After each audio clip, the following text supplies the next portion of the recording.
Eta besterik gabe, kontutan hartuta proiektu honek, aipatzen dugun Amara Easoko trenbidearen proiektu honek, nolabait zeharka eta zuzenean harremana duela metroaren pasantearen proiektuarekin, lehenik eta behin hitza Mikel Alvarez Satorralaiako kideari emango genik. Zurea. Bueno, azteko ez dakit, eskertu nahi dugu gonbidapena, hori pixka Donostiako metroaren aurka aritzen garen Satorralaia mugimenduari hirigintzako tailer honetan hitza hartza eskaintzeagatik edo.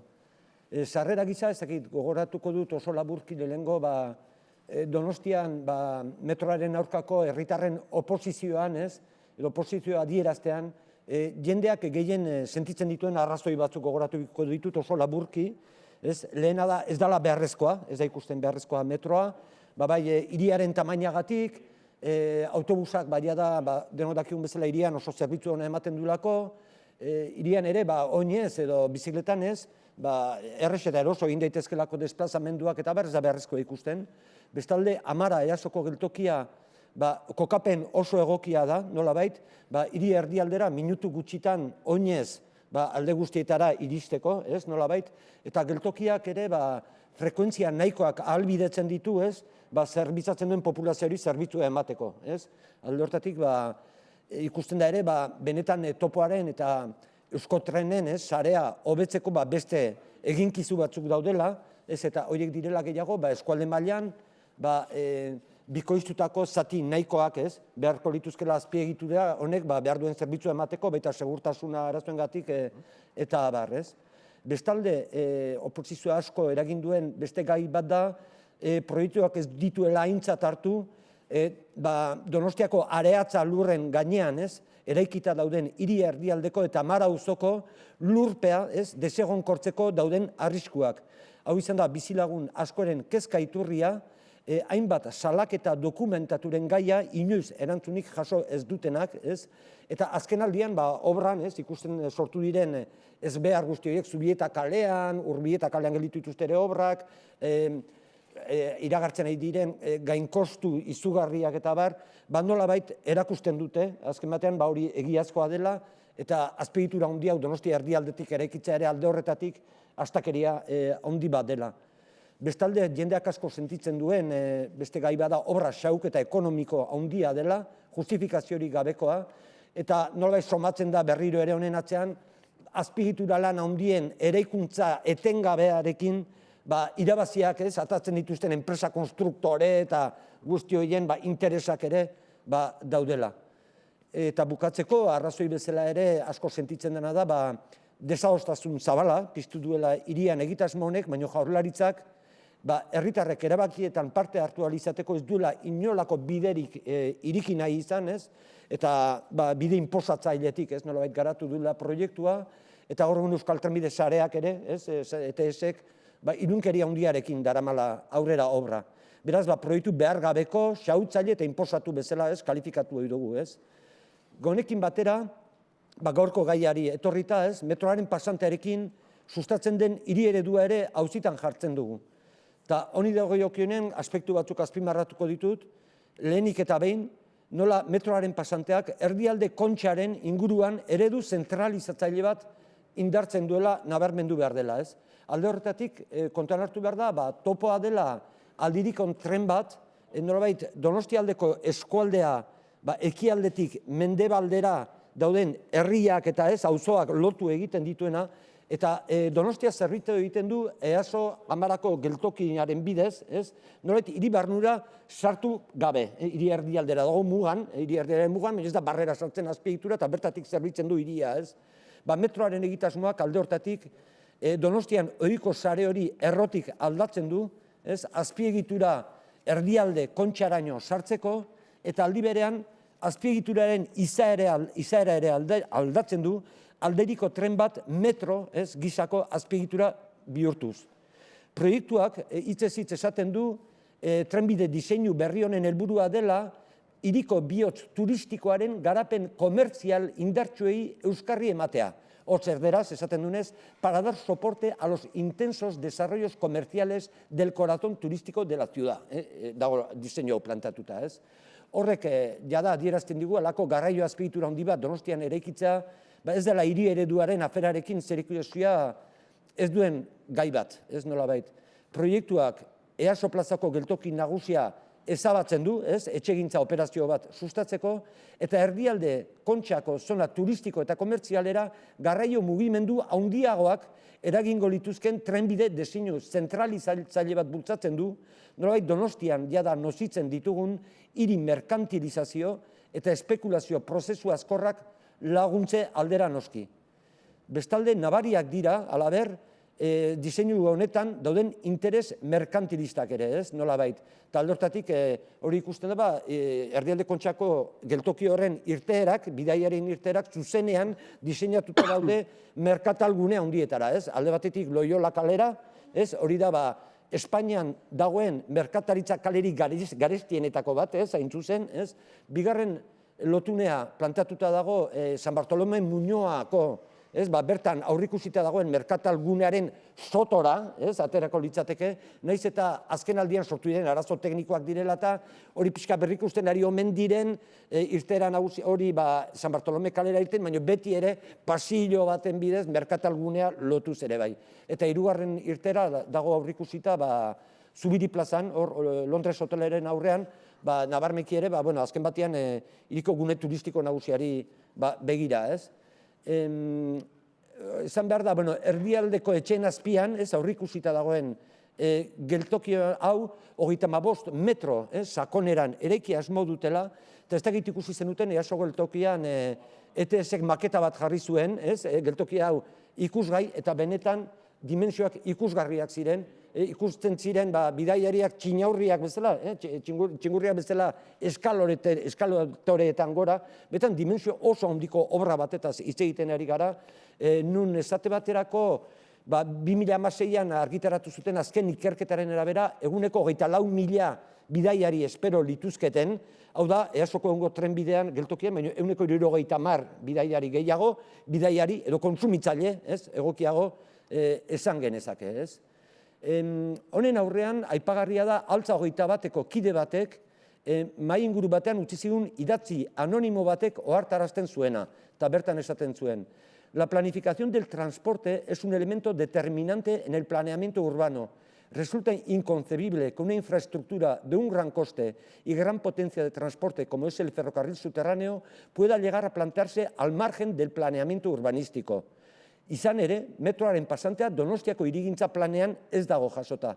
Eta gaineratzen zuen, hay ciudades que tendrían que saber que no deben crecer más. San Sebastián es una de ellas. Debiera saber que su futuro urbano pasa por aceptar sus límites e impedir que se convierta en una ciudad para las clases acomodadas y para el turismo.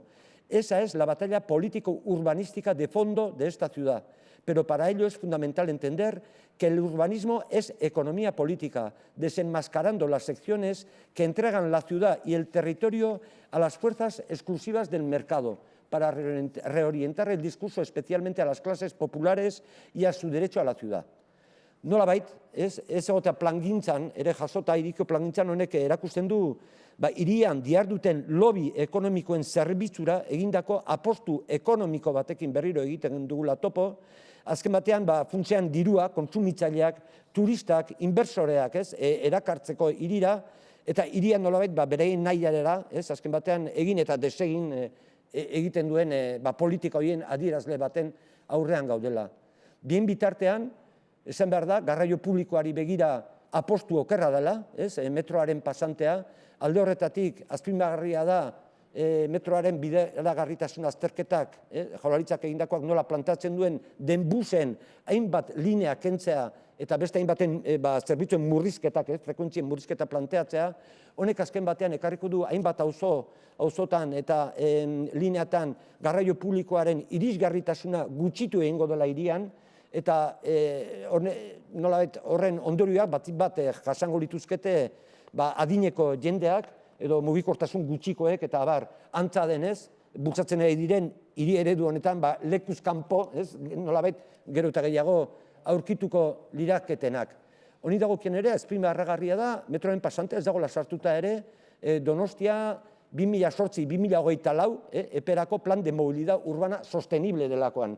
Plan honetan, udal plan honetan, mugikortasuna begira, plantatuta dagona da gehiago, zenbat auzotan trenaren eta busaren arteko alda geltoki txikiak, sortzea, modu deszentralizatuan, era honetan, eskualdetik datozen bidaiariei, trenean eta bar, hiriko auzo guztietara, nolabait, garraio publikoan, autobusean, irisgarritasuna emateko.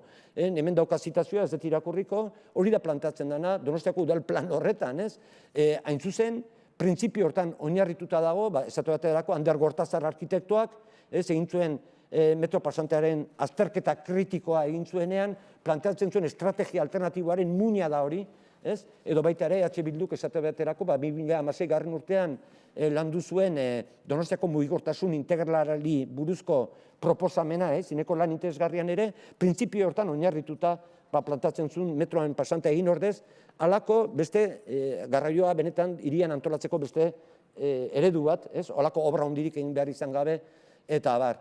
Baina ez, planifikaziotik kanpo bada ere, ezarri digute egitasmo hau, eta alde horretatik gogoratuko nuke, metroaren pasantea hiriaren konzeptzio zentralizatzaile hau dela eta gogora ekarri nahi dut 2015 urtean 400 pertsona inguruk aurkeztu genituen alegazioetan, hau da, alegazio horiek erantzuna sortu zuten, eta hortik sortu zen, hain zuzen Satorralaia mugimendua, lehenengo herri erantzun hartatik, gai honen inguruan esaten genuena, eta gero Jaurlaritzak emandako erantzun lotsagarria. Alegazioetan genion, el diseño del proyecto del metro Lugariz-Morlans refuerza una concepción centralizadora del espacio urbano que gravita en torno al centro de la Concha, lo cual no solamente resulta inadecuado desde una perspectiva de equilibrio territorial, sino que además obliga a disponer de un trazado que choca frontalmente con las condiciones físicas del entorno y que se adentra bajo la playa de la Concha en un tramo de 300 metros. Resalta igualmente la incidencia del trazado en el entorno urbano, donde el paso bajo las edificaciones situadas sobre los suelos fluvio-mareales que se extienden hasta Amara constituye uno de los puntos críticos del proyecto. El estudio informativo señala al respecto: este diseño es consecuencia de haber llevado el trazado en general y la estación de Centro de la Concha en particular hasta el centro de la ciudad, lo que ha supuesto la disminución de tapada de roca disponible. Pues bien, genión, frente a esta apuesta por la construcción de la pasante de metro por el centro de la ciudad, parece evidente que el carácter tangencial de las líneas tradicionales de Euskotren y de Renfe que bordean la ciudad sin atravesar el centro, al que no obstante sirven mediante las estaciones de Aso y Atocha, se ajustan mucho mejor a los condicionantes físicos del territorio, además de ejercer un efecto saludable en el equilibrio espacial de la ciudad. Bada, 400 pertsonak izenpetutako alegazio erantzunez, ona Jaurlaritzaren erantzuna. El escrito se limita a exponer una serie de ideologías y tópicos que pueden servir igualmente para oponerse a la propuesta de variante ferroviaria Lugariz-Morlans como oponerse a la colocación de un kiosco de helados en la playa de la Concha. Benetan, eztabaida oro zapuzteko asmo argia eta ETS-ren zinismoaren adibiditzat eman dezakegu erantzun hori ez. Bien bitartean, bat egiten dugu esate bateko, Donostia defendaztu zek ez, egiten zuen salaketa eta ideia nagusi horrekin, hots, interes ekonomiko handiei sistematikoki mesede egiten dieten politiken adierazle dira, ez, bai metroa eta bai Donostian pilatzen ari diren beste hainbat operazio polemiko, ez. Nolabait, bizitzeko eredu hiri baten ordez, negoziorako, ez, hiri eredu bat eraikitzen ari direla salatzen zuen Donostia defendatu zek, ez. Eta, ez dakit, gero honekin bukatzeko neukan apuntatua, zenbait herritarrek ere igorri dizkiguten mezuetan gai honen inguruko kezka nabaria dela, esate baterako emakume batek idazten zigun. Entiendo que la aceptación del metro por parte de las instituciones deriva de un proceso de turistificación que se ha convertido en el modelo económico de la ciudad. La llegada del metro está asociada a ese proceso de turistificación y tendrá una afección directa en la vida de la gente, subida de precios de la vivienda, relación entre sector servicios y precariedad. Modelos de ciudad de este tipo no nos faltan. Edota, ez da, antropologia ikasle batek ere, bere gradu amaireko azterketa, erabakizun metroaren gaian egitea, hain zuzen, azpiegitura honek Donostian jada jasaten ari garen gentrifikazio prozesuetan nolako eragina ez, izango zuen aztertzeko, beraz ez, hainbat ez, jenekera adierazi dugu kezka hau edo ikuspegi hau, eta ez alperrik ere, Satorra laiaren ikur bat bihurtu den aterki horiak, ez, top metro jartzen dituzten aterki horiak, horiek atera genituen bizilagunekin, ez, taldearekin, hirian obrak eragingo zituen kalteak erakusteko antolatu genuen paseo turistikoan, ez? Paseo turistiko bat antolatu genuen, aterki horiek hartuta, top metroari, pixka gai honekin lotuz ere bai, ez? Alde hortatik, gu prest gaude jendeak egin dizaken ekarpen guztiak jasotzeko, gure almena mugatua da, eta ez? Baina, benetan, hiri eredurekin lotura handia ikusten diogu, eta badago, azpimagarria den beste aspektu bat, jorratuko dut, hain zuzen ere, 2009 urtean Donostiako metro pasantearen proiektua abiarazteak Jaurlaritzaren hitzetan Donostialdean trenbidezko garraioaren kontzepzioa aldatzen duen diseinu berri bat sartzea eragin du. Zumaia eta Hendaia artean metroaren moduko zerbitzu bat ezartzeko. Hau, esaldi hau hartzen dut, Jaurlaritzak 2010 urtean, Lugaritz Anoeta metro pasantearen proiektua informazio publikora atea zuen iragarki edo aginduan, lehenengo esaldia da, lehenengo esaldian dator kontzeptu hau, hotz, este diseño modifica la concepción del transporte ferroviario en el área de Donostialdea, estableciendo un servicio de tipo metro entre Zumaia y Hendaia. Nola, ezinbestean sortzen den galdera bada. Zein da Zumaiatik Hendaiara metro gisako garraio azpiegitura bat planteatzen duen plan horren atzean dagoen ikusmuga, edo horizonte urbano metropolitanoa. Alde hortatik, esan behar da, garraio azpiegitura hau ez dela proiektu lokal bat. Eta Donostialdeko eskualdean lurraldearen metropolizazio bortitz bat irudikatzen zuten garraio azpiegitura lan haundi mordo bat eraikitzeko 2000 hamarkadan ezautu genuen bultzada izugarriaren testuinguruan kokatu behar dela proiektu honen sorrera. Gogoratuko dut, Donostiako hiriaren edapen metropolitanoak lehen jauzi bat eman zuela 1970 urteko hamarkada hartan, nolabait hau azterlariak esaten dute, A8 autopistaren variantearen eta lehenengo periferian erekizien lehenengo merkatalgune handien nolabait eraikuntzarekin. Prozesu hori, metropolizazio prozesu hori, nabarmen areagotu zen gero 80. hamarkadatik aurrera. Naiz eta hazkunde demografiakoa gelditu egintzen, hor autopistaren bigarren gerrikoa eta lurralde osoan barreiaturiko poligono enpresarial berrien eraikuntzarekin eremu urbanizatuaren eta mugikortasunaren hazkunde handia eraginda.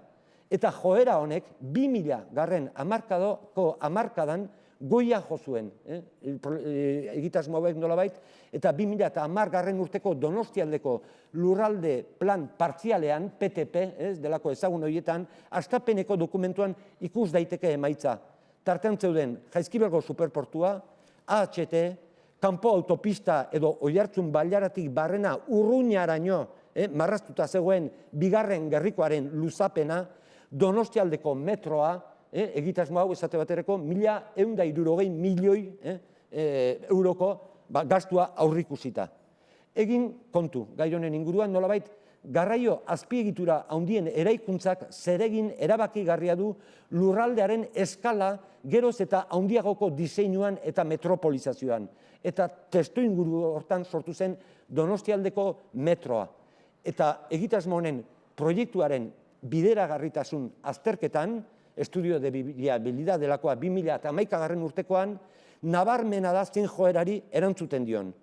Esate baterako, Donostialdean datozen urteetan 100.000 biztanle gehiagoren hazkunde demografikoa eta 57.000 etxe berri eraikiko diren hipotesian oinarritzen da.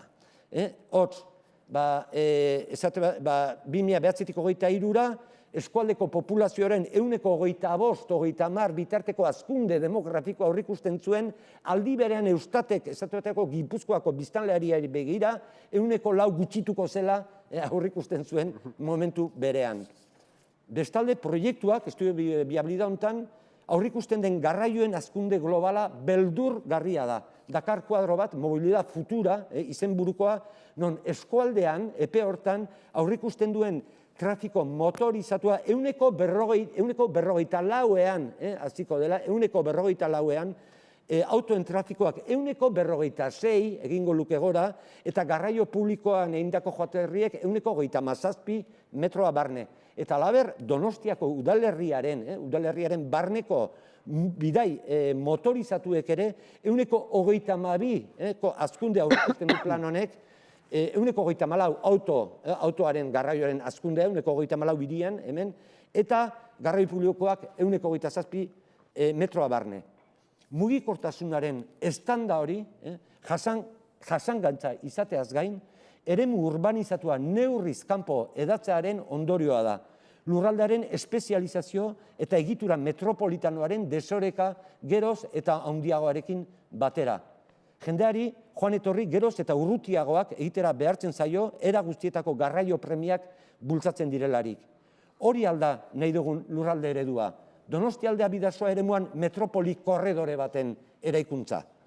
Ondorengo izlariek, ne ustez, azalduko duten, gertuko hirigintza horren kontrakoa da, hain justu. Gertuko hirigintza horrek eskatzen duenez, nolait hurbiltasuneko hiri bat izatea, hipermugikortasuna baztertuz irisgarritasunari lehentasuna ematea, erabilerak nahasita izan behar ditu hiri erredu horrek, distantzia laburrekoa izateko, periferiak independientea izan behar du, behar dituen ekipamenduekin hornituta, eta auzoetan dendak oinez iristeko modukoa, eta abar, eta abar. Eredu hau guztiz kontrakoa da, sustatzen dana, metroaren egitasmo hau, bere zorreatik emarkatzen den lurralde egitasmo hau. Jakina da, krisiak eredu hau auzitan jarri duela, eta ez bakari pandemia baino lehenagotik ari naiz, bereziki jada hau diseinatzen ari ziren momentuan krisia lertuta zegoen, baino estateko atxeten ere bitarten Arriolak 100 milioi lizitazio egin zituen 2011 urtean, nahiz eta krisia lertuta zegoen, atxeterekin, metroekin berdin, segitu zuten aurrera. Hortan, lehengoatzen nintzen, Ramon Fernández Duran izeneko, gai hau asko aztertu zituen persona bat, madrildarra, la explosión del desorden izeneko liburuan, 83. urtekoa, krisiaren lerketa intzuzen, area metropolitano handietan zentratu eta areagotuko zela aurrikusiz, akerpenak egiten zituen. Krisia, eredu honek krisian sartu da hori argi dago, eta gaina, Jaurlaritzaren gezurrak ere nolabait agerian jarri behar dira. Zentzu horretan, metroaren 2011 bideragarritasun azterketan aurrikusten ziren 33 milioi bidaiarien kopuruak goitik bera egin du, lehenengo 19 milioi, lehenengo 24, gero 19, eta azken zifren arabera 16 milioi bidaiarietara. Hori, oin dela, ja 5 urte egin duten azterketaren arabera.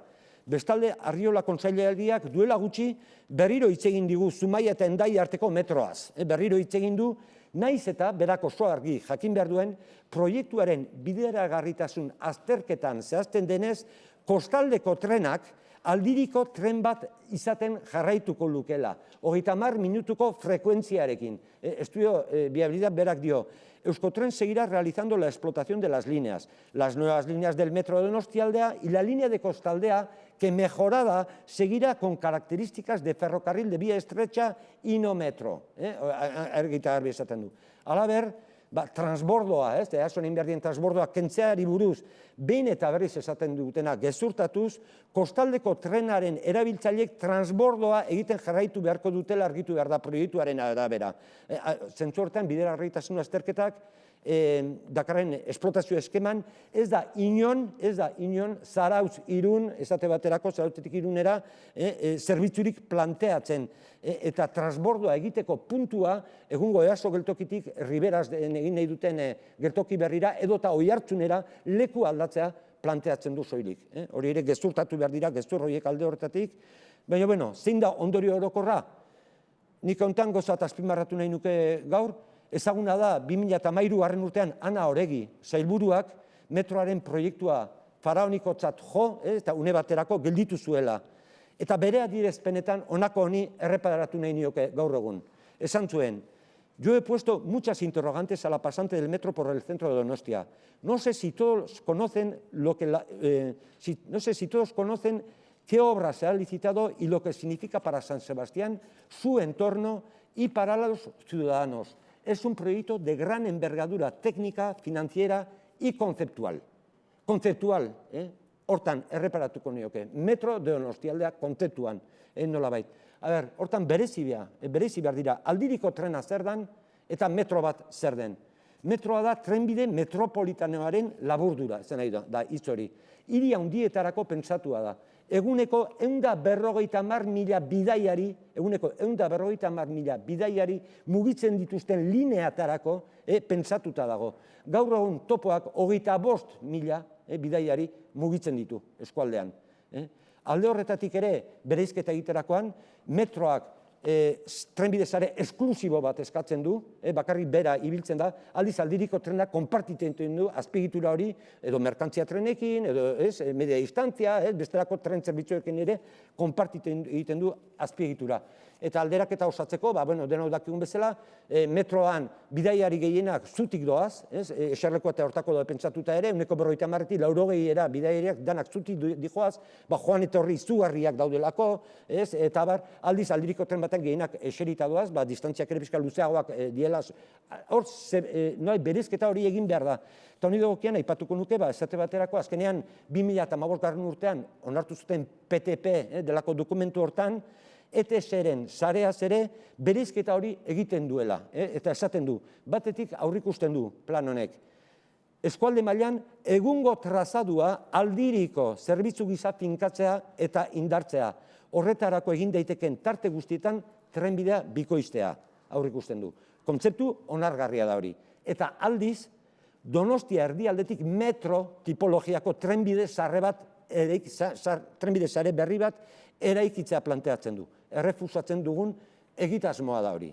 Nolabait, ondorioa da, nire ustez, ikuspegi gai honi dagokionean, Donostialdean, hiriaren eta eskualdearen metropolizazio joerak frenatu behar ditugula, nolabait hori kuestionatu beharra dagoela, eta Donostialdean Euskotrenen sarean egin beharreko hobekuntzak metro kontzeptutik libratzea beharrezkoa dela, berriro aldiriko trenaren kontzeptura nolabait itzultzeko, egokiagoa dena, erantzuten duena gehiago errealitateari, eta era honetan sarearen hobekuntzak, kostuak eta inpaktuak minimizatzeko irizpideekin egin behar direla, eta baita ere tokian tokiko herritarren interesak kontuan hartuta egiteko. Esate baterako, Antxon edo Eason, orain goazen gaira. Hortatik nire azken gaia da, eta pixkat Amara Zarra eta Easo plazaren defensa. Pixka bat kontuan hartu behar da lehenik, halako garraiao azpiegitura handien eraikuntzak hirietan berrurbanizazio eta etxegintza operazio garrantzitsu batzuk ahalbidetzen dituztela. Esan behar dago, bestalde, hirietan trenbide azpiegiturak sistematikoki lurperatzea, bereziki Espainiar estatuan hedatu den fenomeno bat dela. Pelotazo immobiliarioaren ekonomiari zuzenean lotuta. Hauneri esate baterako, ekologistasen akzioneko garraio arduradun Pako Segurak, egia estatu ziren gauza bada. Lurperatze horiek, Espainian egiten direnak, oro har, sistematikoki, ez dute trenbide garraioa helburu, eta espekulazio hutseko operazio urbanistikoei begira eginak dira gehienetan. Trenbide orube publikoak etxegintzarako errekalifikatu eta esku pribatuetara pasatzeak sortzen dituen irabaziak baino ez dituzte bilatzen. Aldaketa urbanistiko garrantzitsu horiek horrela azaltzen ditu Manuel Delgado antropologoak. Vivimos hoy en una fase que no es sino de usurpación capitalista de las ciudades, o si se prefiere, de espacialización del capitalismo. Lo que en la actualidad es la gran fuente de plusvalías es sin duda el espacio urbano. En este sentido, no encontramos por doquier sino dinámicas de terciarización, de gentrificación, de tematización. Azpiegitura handiei lotutako eraldalkuntza urbanistikoez ari garela, Gipuzkoan ezin aipatu gabe utzi Pasaiako superportuaren egitasmoari lotuta, egungo portuaren eremuan milaka etxebizitza eta Arriola sailburuak 2010 urtean Donostialdeko metroaren 1B lerroa egiteko agindu zuen azterketa. Herrera, Antxoko portua eta Lezotik barrena, bigarren linea baten aurre proiektua idazteko lizitazioa egin baitzuten. Una línea de metro para la bahía de Pasaia izenburuarekin, periódico horriak bete zituen informazioaren arabera, el Departamento de Transportes ha sacado a licitación la redacción del anteproyecto de una segunda variante ferroviaria en el tramo Herrera-Gantxurizketa, que sería la línea 1B del futuro metro que se adentraría en las zonas ahora ocupadas por el puerto en Antxo y continuaría hacia Lezo. El gobierno vasco ha sacado a estudio este proyecto pensando en los futuros usos residenciales de la bahía de Pasaia una vez que se construye el puerto exterior y se libere el suelo interior. Benetan, harriduraz begiratzen du batek, zein dinamikatik gatozen. Eta Irunen halaber, aipagarria da, abiadura handiko trenaren etorreraren ondorioz, eta baita ere merkantzien trenbidezko jarduerak Gaintxurizketako baserri lurretan egin asmo duten plataforma logistiko suntsitzaile batera leku aldatzearen ondorioz, Irunen hiriko trenbide eremu zabalean bultzatzen ari diren hirigintza operazio guztiz handinaia. Donostiako metroari gagozkiola, Amara EASO trenen geltokia nagusia ezabatu eta 21.310 metro karratuko trenbide orubean etxegintza operazioa egiteko asmoa dute. Todo un caramelo en una zona más céntricas de San Sebastián, periodikoek 2006 urtean esaten zutenez. Hirigintza operazio horrek Amara Zarran eraldakuntza sakona ekarriko luke. San Bartolome Muñoaren operazio gogorrari gehituko zaiona. Non denok ikusi dugun bezala, batetik goian zegoen konbentua kendu eta lujuzko hotela bilakatu duten, 500 etxe bizitza eraiki diren inguruan aldapetan esateko oso ekintza gogorrak eginez, eskola erresidentzia berria arranditsu hori eraiki dutenez, hor arroka gainean, eta orain, hemendik aurrera, aurrikusita dagoen Muñoa goitik bera zulatuz, 9 solairutan, hainbat aparkaleku eta metroaren irteera bat luken merkatalgune ez berri hori eraikitzea. Bada, EASoko geltokia eztabatzeko eta trenbide orubean hirigintza operazio hori bultzatu nahi dutena eta aprobatu nahi omen duen udalak eta datorren urtean, metroaren pasantea martxan jartzeari eta obraren finantziazioari zeharo lotuta dago. Alde hortatik, 2016 garren urteko uztailean, udaletxeak metroaren obraren finantziazioan parte hartuko duela zioen prentsak. Udalak 30 milioi jarriko dituela iragarriz, ETS-ren jabetzakoak diren Amara EASoko trenbide orubearen aprobentzamentu urbanistikoen truke. Hots, Amara EASoko trenbide orubea errekalifikazio eta salmentaren bidez sortutako plusbalia urbanistikoen 30 milioi metroaren obrara, finantziaziora, nolabait zuzenduko direla. Zioen prensak, el ayuntamiento se suma a la financiación del metro, según fuentes municipales, el acuerdo en el que se trabaja, eta 2018an izenpetu zuten gero konbenioa, pasa porque el ayuntamiento aporte una cantidad que podría rondar los 30 millones de euros que se destinará a financiar las obras de la pasante a cambio de los aprovechamientos urbanísticos del suelo propiedad de ETS. Beraz, bere astapenetik metroaren obra finantzatzera bideraturiko plusbalia urbanistiko ahalik eta gehien lortzeko helburuak nolabait baldintzapean, horren baldintzapean sortzen den hirigintza plan baten aurrean gaude. Karri nahi dut ona ere, gauza bat da, 2019ko otsailean iritsi zitzaigun dokumentu bat, norbaitek bidalita, eta dokumento hori da, hortan ETS-ek nolabait kontratazio lan bat egiten zuen trenbidearen orubea urbanizatzeko planaren inguruan. Dokumento horren izenburua da contratación de los trabajos necesarios para ordenación y gestión urbana de los suelos liberados de Amara como consecuencia de la ejecución de las obras del proyecto de la variante ferroviaria de Donostialdea en San Sebastián, pliego de condiciones. Eta kontratuaren xedeaz, 2009koa da hau, zirakoa, dio besteak beste, se establecerá la ordenación pormenorizada de todo el ámbito objeto del trabajo. Eta urbanizazio planaren zuzendaritzari buruz dio, dirección del trabajo, Los trabajos serán realizados bajo la supervisión del responsable del proyecto designado por ETS, que trabajará conjuntamente con la dirección de la Oficina de la Revisión del Plan General de Ordenación Urbana o persona en quien ésta delegue. La dirección y el equipo asignado no podrán ser sustituidos salvo con consentimiento expreso de ETS.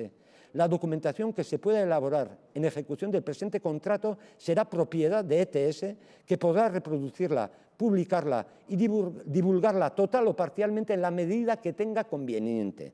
Hortaz, nolabait, batetik, udalak tramitatuko du orain, hirigintza plan hori, la modificación del plan, hirigintza planen aldaketa, operazio urbanistikoa egin ahal izateko, baina ikusten denez, ETS-ek aurretik zehaztu ditu trenbide erabilerak desafektatuko dituen bere jabekoko eremu horren garapen urbanistikoa ja ETS-ek ordenación pormenorizada del ámbito, dana landua omen dauka. Dokumentu honek bestalde honeko hau dio. El ámbito de la modificación es lo que ocupa a día de hoy la infraestructura de ETS, si bien la misma se extiende más allá de la explanada ferroviaria. Se estima la superficie que afecta a dicho ámbito en 57.748 metros cuadrados. Nola ular daiteko hau? Normalean, 21.000 metro karratuz, hitz egiten ari dira, eta horrek lurrazalari dagokio, ungo tren geltokiaren edifizioa, bere trenbide multzoa, Playa de Vías esaten dana, eta trenbide korridorea eta bere ingurua, Morlantzeko, autonomia eta errandu hartan, Morlantzeko pasabide sarreraino dagoen eremu hortaz hitz egiten dute 21.000 metro karratu. Baina dokumentu honek 57.000 metro karratu ditu aipagai.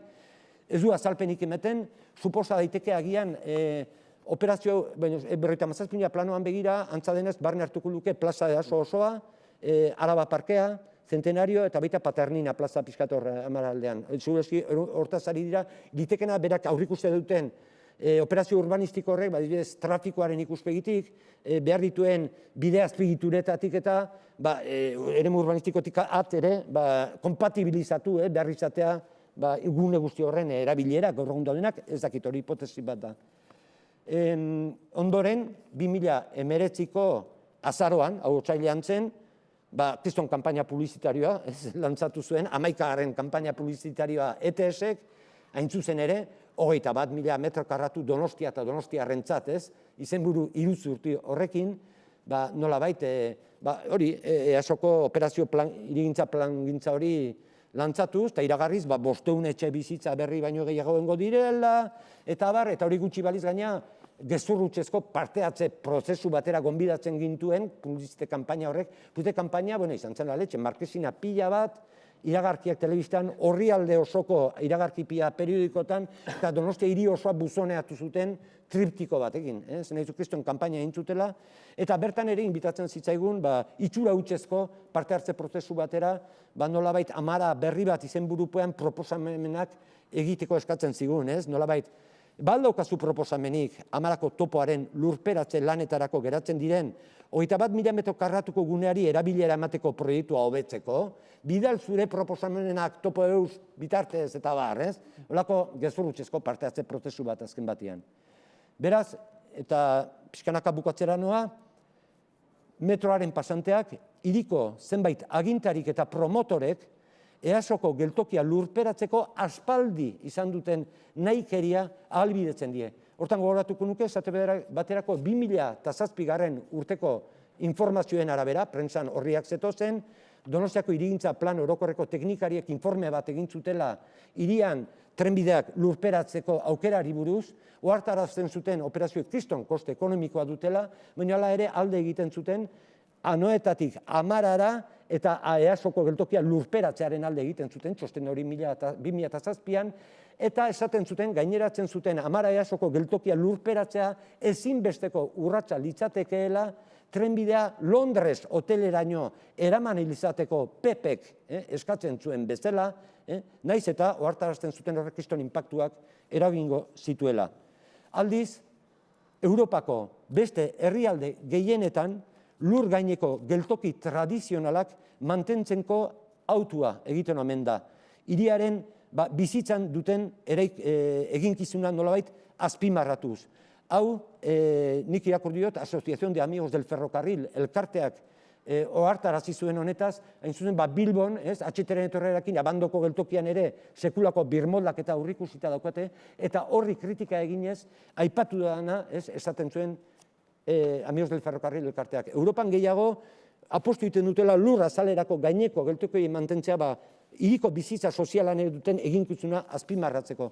Talde hortatik, EH Bilduk, 2016an, aipatu duan dokumentu hortan, garraio sistema integralari buruz, EASoko geltokia eta errondon trenbidea lurperatu ordez, estaltzeko, egindako proposamena egokia dirudi, eta ez da behar den bezala jaso eta aztertua izan. Eta bukatzeko, Amarazarra eta EASO plazan, galtzorian dagoenari buruz, hausnarketa egitera deituz, norbaitek ondorengo idatzia zabaldu zuen. Pixkat luzea da, baina ustez merezi du, honela dio. Casi todos los donostiarras han sentido la plaza de EASO como si fuera el salón de su casa. Un gran salón compartido de una casa enorme que sería el barrio de Amarazarra. Se percibe que este espacio público ha vivido mucho. También se caracteriza por los pequeños comercios que perduran, generando esa sensación de no cambio que transmite EASO.